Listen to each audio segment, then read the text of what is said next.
খুলনার ঘটনা নিয়ে তো সাধারণ শিক্ষার্থীরা কোনো স্লোগান দেয়নি, কুমিল্লার হত্যাকাণ্ড নিয়ে তো কোনো স্লোগান দেয়নি।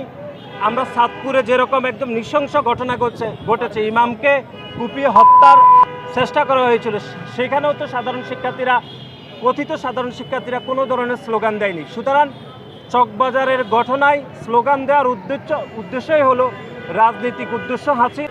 জামাতের কিছু কিছু নেতাকর্মীরা আমাদের দলের ভারপ্রাপ্ত চেয়ারম্যানের প্রতি ঈর্ষান্বিত হয়ে তারা বিভিন্ন প্রোপাগান্ডা করছে এবং বাংলাদেশের সাধারণ শিক্ষার্থীদেরকে তারা বিভ্রান্ত করে বিভিন্ন স্লোগান দিচ্ছে। ঢাকা বিশ্ববিদ্যালয়ে মানসিক ভারসাম্যহীন একজন ব্যক্তিকে ঢাকা বিশ্ববিদ্যালয়ের শিক্ষার্থীরা পিটিয়ে হত্যা করেছে।